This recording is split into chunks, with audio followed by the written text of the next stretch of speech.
So I have found a lawyer who also wants to go through Diddy's indictment because, well, he doesn't actually see anything strange with the indictment. He thinks that the indictment well, he thinks that it's all evidence that Diddy is going to go down for a very long time. I'll disargue that because I feel like if this was an indictment about something he's done wrong, I'm confused as to why it doesn't talk about the drugs or I don't know. I'm confused about things. Like I don't think that it's as genuine as what it makes out. But I'll just do an analyzing. He could be looking up to life, and if we look at let's just look at some of this conduct. So he thinks that he could do up to life for this. Means of the enterprise. It's a 13-page, 3-count indictment, but the conspiracy and what they're doing is just, they had this thing called freak-offs. Combs and other members and associates of the Combs Enterprise, and they're using the Combs Enterprise, for the racketeering statute, because it's saying, the way he acted with all these other people and doing what he did, they acted in concert with each other under the statute, and that comprises of an enterprise. To that end, it's an organization, governed by the racketeering statute. Combs and other members and associates of the Combs Enterprise wielded the power and prestige of Combs' role at the Combs business to intimidate, threaten, and lure female victims into Combs' orbit, often under the pretense of a romantic relationship. What does that sound like? It's a lover boy method. Combs then used 4 threats of... It does. And I can't really say this because I don't really know who is... Well, that's actually... He was supposed to be married to someone for a long time and had loads of kids and... Yeah, I'm confused. If he was supposed to be happily married to Kim Porter, then I'm not really too sure. Like, I'm sure this has gone on for 20 years or something, so maybe this is just talking about different... But yeah, Diddy was married to someone for a very long time, and he was in a relationship with Cassie for a very long time, and this sort of indicates that they lured girls in on a romantic-based stuff. But yeah, if this guy was happily married to Kim Porter, although I think their relationship wasn't as close, or I don't really know the details, but he was with Kim, he was with Cassie, and I don't know. I can't say that this is definitely not true, but I can't say it definitely is true. But it makes sense with what's that, Andrew Tate, because he prided himself on having multiple partners, but Diddy has not really done that. I mean, I haven't followed him, so I don't really know. But it sounds like someone who wants multiple relationships, and I don't think Diddy really has promoted the idea of having multiple relationships. I think he just has the partner, and maybe I don't know. I know I don't know. Let's just leave that one. The force and coercion to cause victims to engage in extended sex acts with male commercial sex workers that Combs referred to as, among other things, freak-offs. Now, you can be a freak and it's not illegal, but you can't force people to do shit. You just can't. You can't I'm going to bring in this male stripper / prostitute, and I'm going to have him fuck you, and if you don't want to do that, I'm going to take away, your recording contract. If that is what the contract is saying, that he forced people to do certain things because he might take the contract away, well, okay, that's bad practice, but at the same time, I feel like it's not hugely illegal. I mean, they had the opportunity to be like, okay, take the recording company, take the contract away. I don't want to work with you. I don't want to do this. I want to walk away. So he's saying that it's like force on persuasion, but it's not literal force. She could have walked out the room, she could have said no, and it's kind of bribery, I guess, like, oh, I'm doing all this for you, do something back. But yeah, I don't think that it's going to guarantee life in prison. Blackball you from the industry, basically, yeah. Right. Freak-offs were elaborated and produced sex performances that Combs arranged, directed, masturbated during, and often electronically recorded. In arranging these freak-offs, Combs, with assistance of members and associates of Combs Enterprises, transported and caused to be transported commercial sex workers across state lines and internationally. You know, they got terabytes and terabytes of videos. You know, remember I was telling you they got all those electronics? If you and your partner, whoever it be, whether it just be a one-night stand or a bunch of prostitutes, you know, if you make lots of recordings of stuff, okay, if it's against someone's will and if they aren't aware of it, then that's bad. But if you're not actually selling it or distributing it, I know there is some point in there that says that distribution is part of it, but in that section, it does not talk about that part. It just says that there's it was just filmed, and if he does, this lawyer says that there's streams and streams and streams of it, and there's no proof of that. This does not say that there's huge. It doesn't say that there's hundreds of tapes. He's adding things into this analyzing. He's adding things that aren't necessarily there, and maybe there are some tapes, but I think a lot of people have some. I'm sure a lot of people have tapes of them having sex with their girlfriend, and it's not a crime to have sex and have a tape. Okay, it might be a crime if you're showing it to people, but it's different to show it to a friend, like as a quickie, like a quick look. But someone's done that to me. That was the partner that I was trying with. He showed me a couple of clips that he'd made, and okay, he didn't get permission to show it to me, but at the same time, I feel like it's not hugely wrong. You know, I'm sure a lot of people have a sex tape of them and someone they have gone out with or been with, and they might show it. It's not good or great, but it's not necessarily something that you should go to prison for life for because of showing it. You know, I'm sure the person, if you show it to someone and that person knows who's in the tape, but I suppose it depends on what you're showing and how much you can actually see and what's being said on it. You know, some of the donor that I was trying with showed me some sex tapes of his partners, and in that they were a bit embarrassing because he was kind of pulling their hair and being quite cruel to them, actually. So I feel like that's bad, but at the same time, does he deserve to go to prison for having these tapes? The girls were aware that it was being filmed, but does he deserve to go to prison for life for having? I think he actually had quite a few sex tapes, to be honest. I don't think he was planning on distributing them, and I know it's somewhere in the form it says that maybe distribution is part of that, but yeah, he's not talking about that. Just owning them is not a crime, and I suppose it depends on how many people saw it. Did he sell the tapes, or what he was doing with the tapes? This is more about it, but it doesn't really go into details about whether he was making money out of the tapes, or I don't know. Somebody like this guy wants to preserve that shit. I guarantee you it's all there. Freak-offs occurred regularly, sometimes lasted multiple days. Up to a point, if Diddy himself is in the tapes too, then that would be a reason why he wouldn't want it to go, like, he wouldn't want to sell it onwards. I know if someone has a sex tape of themselves in something, you know, they might keep it for their own memory, their own personal collection, but that doesn't mean that they are actually planning on selling it on the market or showing it to other people. You know, if they've got themselves in it as well, you know, they might not want other people to see them do that. So yeah, I feel like this person who's talking about it is trying to make it far worse than it actually is. And often involved multiple commercial sex workers.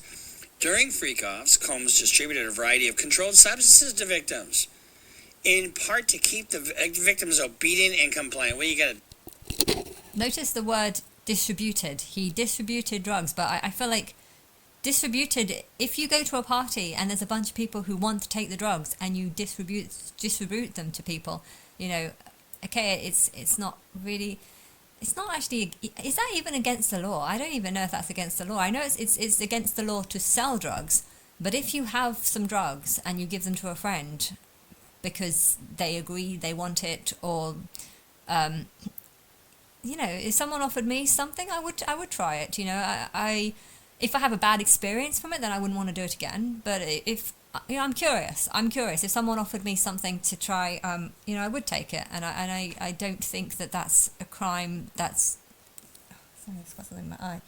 I don't think that's a crime that you could go to jail for life for. I'm sure there's plenty of people who have been in a party and maybe they've won something on the lot or won something on some gambling thing, and they're like, I've got a bunch of money, let's distribute some drugs to my friends. And I mean, it's a freak off party, so there's not even that many people in this. There's like 5-6 people in the room. I mean, how many people have been in a room with 5 or 6 people and had some hash? I don't do drugs, so I've never done this, but I'm sure there's a lot of people who do drugs would spread it within the group. How many rock stars have been in a room full of 5 people and distributed a portion of their drugs to other members in the room? That's not something you go down to prison. You go to prison to life. That's not something you should go to prison for life for. It's distributing them on the streets. If you're on the streets and you're distributing them for money and making money out of it, then that's different. That's selling drugs. Distributing it to a couple of people you're in a room with because you're trying to enjoy sex or something, that's very different. Do that. I mean, how else are you going to keep people, on point? That's force, fraud, or coercion. But it's cool. It's not. If you're distributing drugs, that doesn't mean that it's forced. It's they people can claim that it's forced, but if these events were like 10 years ago as well, how do they even know it was forced? Maybe it wasn't at the time. They're not saying anything about dates or when this was or... Coercion. Sometimes unbeknownst to the victims, Combs kept videos he filmed of victims engaging in sex acts with commercial sex workers. After freak-offs... I really wish they'd stop calling these people victims. If he's managed to get some people to have a session, why does it mean that the people there are victims?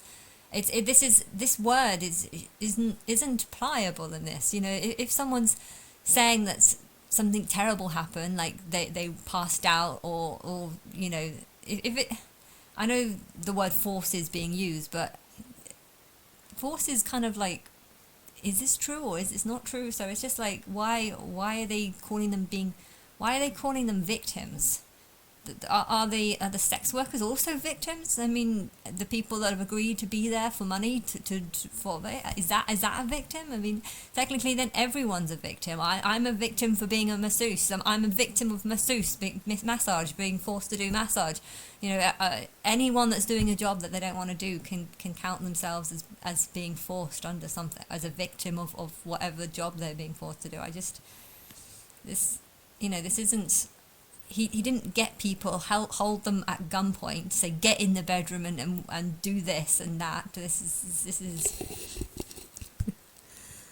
Combs and the victims typically received IV fluids to recover from the physical exertion and drug use. I don't want to fuck him anymore. Too bad. You're gonna fuck him some more. They also got 1,000.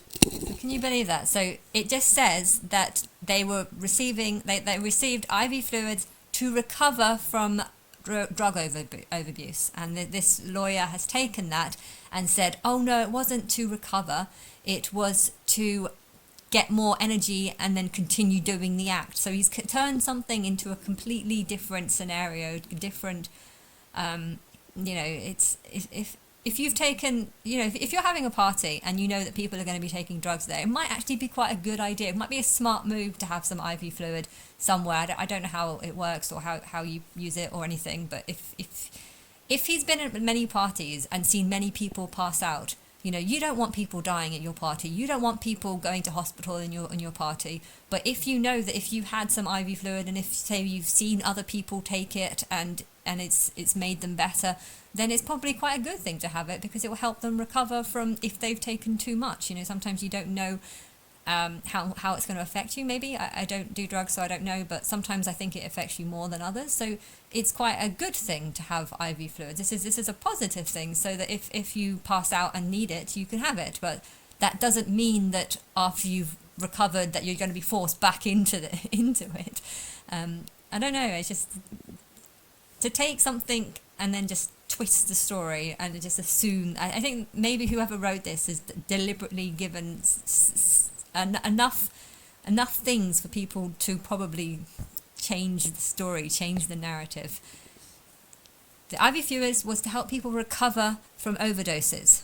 So why have you turned it into, it was there to make them continue doing the act so they'll do it for longer? It's not what he said. In bottles of baby oil.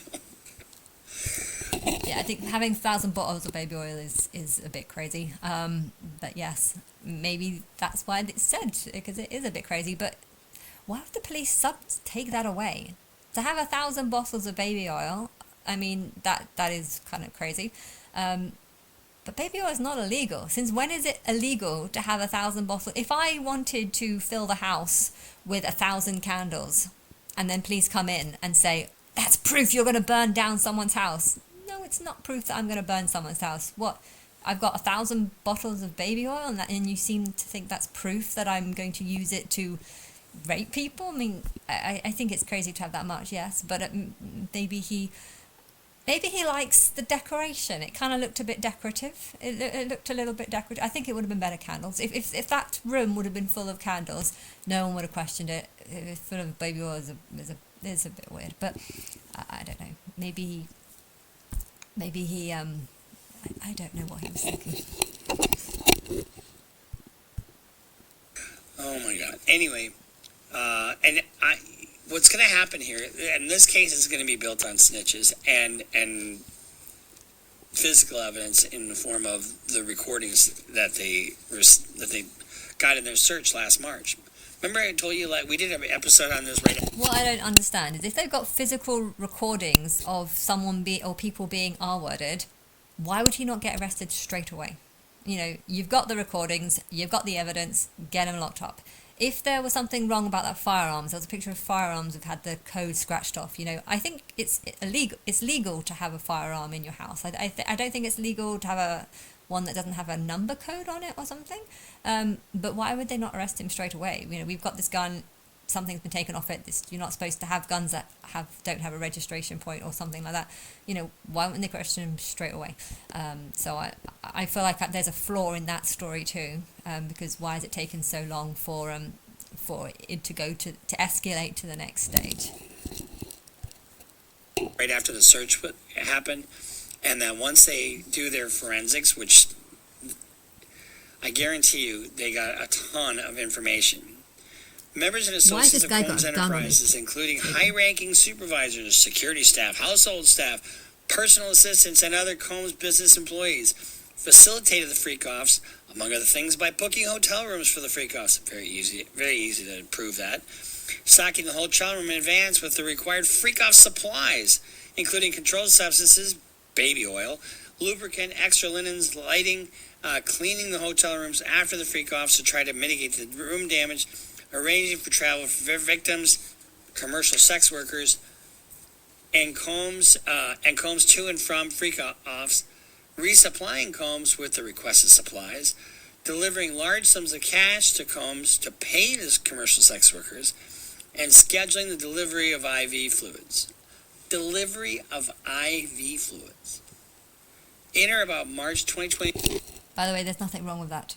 There is absolutely nothing wrong with booking out a hotel knowing that you're going to use it for prostitution. A ton of hotel rooms get booked out every single night so that people can have a prostitute over. I have a couple of times been onto a hotel, but it's usually if they usually book the hotel because of business. I think only once or twice someone's booked a hotel and not used the room. We literally just had it for the massage session, but there's nothing wrong with that. There's nothing wrong with that. I think I even stayed in one of them. I actually stayed the night because he didn't want the room, so I stayed in the room. It's like, I'm not wasting this room. You paid for a night. I might as well. I don't know. Some people are a bit stupid. I think it's because he was very cleanly. He liked cleanness, and I think I was at my parents' place, and they were there. My parents' flat is messy. He didn't want to be there, so he bought out a room next door, a hotel room down the road, and I actually stayed in that hotel. But yeah.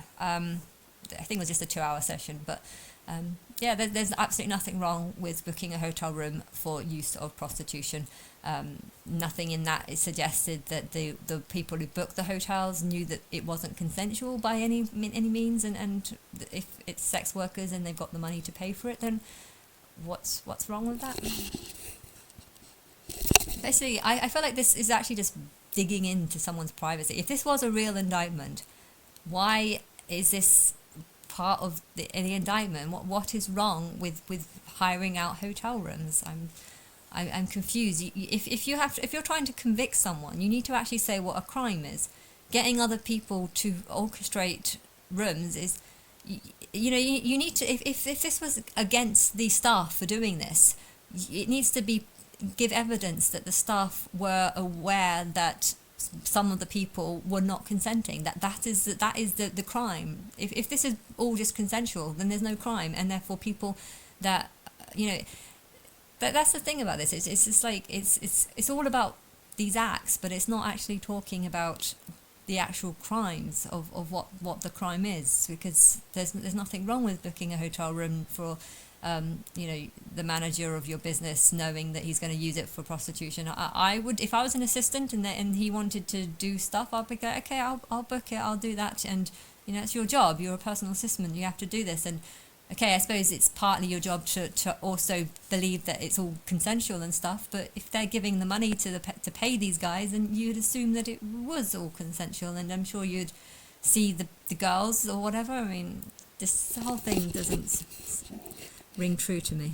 24. During the searches of Combs' residences in Miami, Florida, and Los Angeles, California, law enforcement seized various freak-off supplies, including narcotics and more than 1,000 bottles of baby oil and lubricant.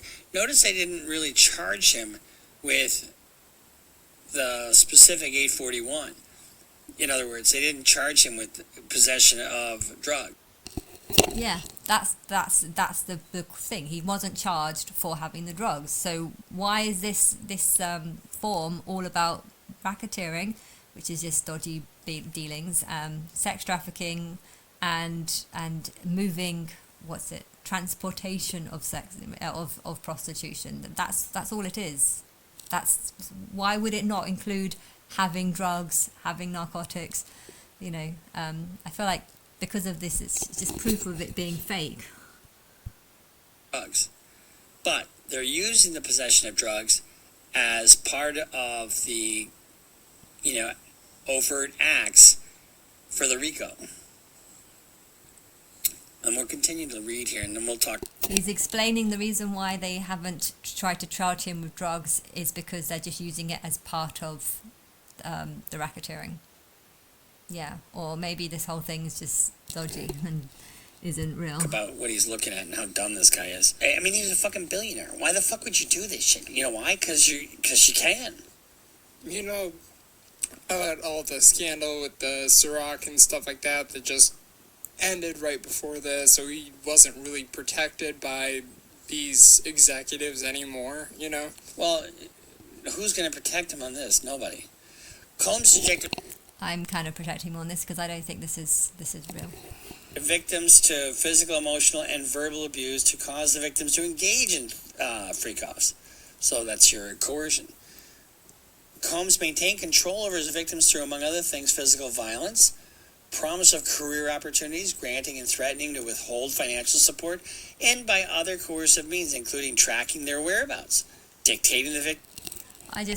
Okay, this sounds bad. Yes, this part sounds bad, but the dates, the dates are not that they're not giving any, on this day this happened. If this was something that was happening to a couple of people over and over again, why did they continue making it happen? By, I don't know, is this, they're not explaining how many victims, the number of victims, how many people involved, or the number of times it happened, or how many reports they've been made.